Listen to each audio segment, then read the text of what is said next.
산모들이 산고를 겪을 때 모든 여성들은 다시는 아기를 안 낳겠다고 결심한다고 합니다.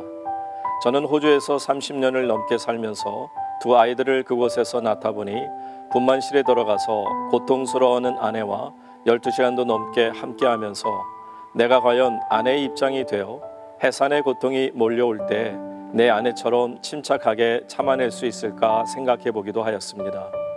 아기를 낳을 때 207개의 모든 뼈가 흔들리고 살이 늘어난다고 하니 그 아픔이야 저 같은 아빠들은 죽을 때까지 한 번도 경험해 보지 못하는 고통일 것입니다.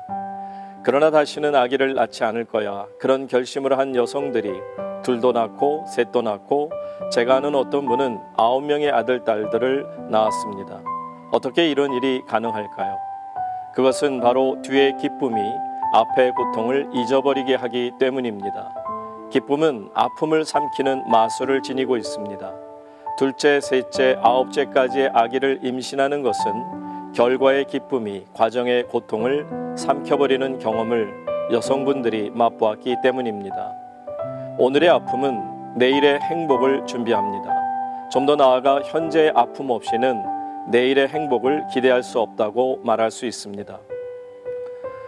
귀여운 자식은 혼자서 여행을 시켜라 하는 말이 있듯이 고생의 맛을 알아야만 행복의 맛도 아는 것입니다.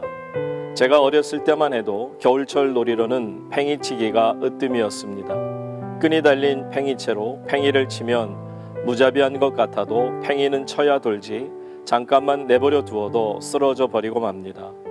팽이가 칭찬을 받을 때에는 채찍에 맞으며 아파하면서도 잘 돌고 있을 때입니다. 팽이가 누워있는 것을 보며 잘한다 칭찬하는 경우는 없습니다.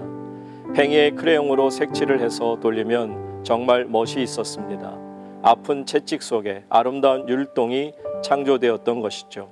이처럼 아픔과 고난을 거쳐서 아름다움과 갈채와 행복이 탄생하는 것입니다. 구약 성경에도 쓴나물의 이야기가 나옵니다. 이스라엘 백성들이 애굽에서 탈출하기 전날 밤에 쓴 나물과 누룩을 넣지 않은 맛없는 빵을 먹었습니다.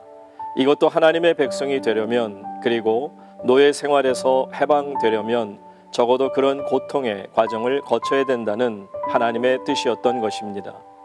우리가 옛날 이야기를 할 때 즐거웠던 일은 별로 재미가 없습니다. 그러나 괴로웠던 경험을 회상하며 이야기하다 보면 그렇게 신나고 재미있는 것은 아픔이 기쁨에 이르는 길이라는 것을 말해주고 있는 것입니다. 인간이 사는 세상 안에는 고통이 없는 곳이 없습니다. 깨끗한 것만 있는 곳도 없습니다. 고통이 있으면 달게 받고 참아내야 합니다. 아픔이 있으면 정면으로 받아들여야 합니다. 마치 초등학교 때 무서운 예방주사기 앞에 팔뚝을 걷어 올리듯이 진통을 피할 것이 아니라 굳세게 겪어내서 그 속에서 내일의 기쁨을 뽑아내어야 합니다.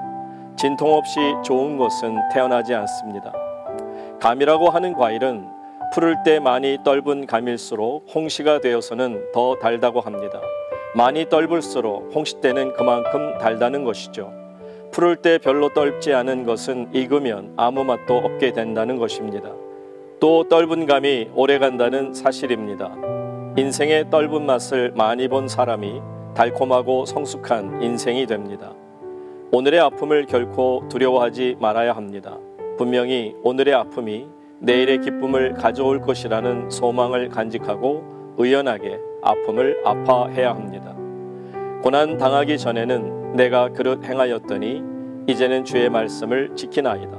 고난 당한 것이 내게 유익이라. 이로 말미암아 내가 주의 율례들을 배우게 되었나이다. 주님의 말씀이십니다.